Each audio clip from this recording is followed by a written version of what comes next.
कुछ लोगों को देश में विवाद खड़ा करना अच्छा लगता है। वंदे मातरम जो एक गीत है, उस गीत को बार बार कहीं ना कहीं मुसलमानों के साथ जोड़कर नफरत की राजनीति की जाती है। सवाल ये है कि आर्टिकल 25, आर्टिकल 28, आर्टिकल 30, ये तीनों आर्टिकल्स हमें इस बात की इजाज़त देते हैं कि हम अपने मज़हब पर अमल करें और हमारे जो मदरसे हैं उन मदरसों के अंदर, चाहे वो गवर्नमेंट से एफिलेटेड हों या गवर्नमेंट से ऐड न लेते हों, उनमें किसी भी बच्चे को इस तरह के काम के लिए मजबूर नहीं किया जा सकता। आर्टिकल 30 हमें अपने धर्म के आधार पर मदरसे चलाने, तालीमी इंस्टीट्यूट खोलने और उनको चलाने की इजाज़त देता है। दूसरे ये है कि बहुत सारे केसेस सुप्रीम कोर्ट और केरल हाई कोर्ट वगैरह में भी आए। सुप्रीम कोर्ट ने तो यहाँ तक कह दिया कि वंदे मातरम गाना या राष्ट्रगान ना गाना ये मुल्क से गद्दारी में नहीं आता। फिर क्यों मुसलमानों को चिढ़ाया जाता है वंदे मातरम का नाम लेकर?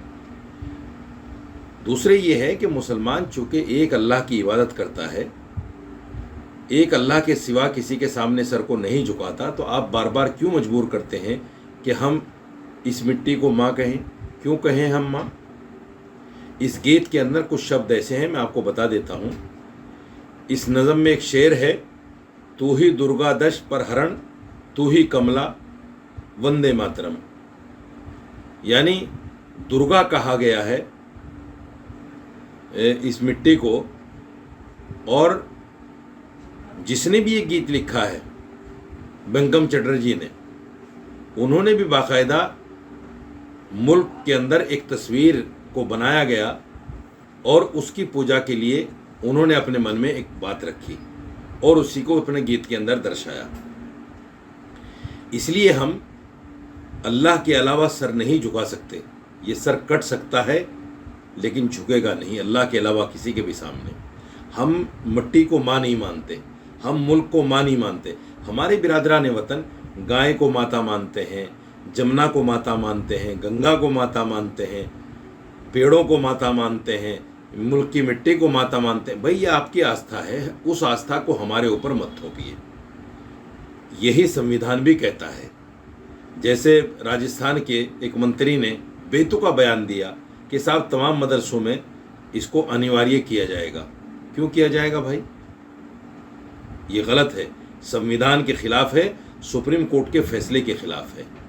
इसलिए हम कहते हैं हर आदमी को जीने का अधिकार है, उसको जीने दो, आज़ादी के साथ धर्म पर अमल करने दो। किसी को ये अधिकार नहीं है कि कोई चीज़ किसी पर थोपी जाए। लेकिन देखा ये जा रहा है कि जय श्री राम का नारा और वंदे मातरम इस तरह से जिस तरह से इसको थोपा जा रहा है और जय श्री राम का नारा लगाकर जिस तरह मुसलमानों की मॉब लिंचिंग की जा रही है, ये बड़ा दुर्भाग्यपूर्ण है और देश के लिए हानिकारक है।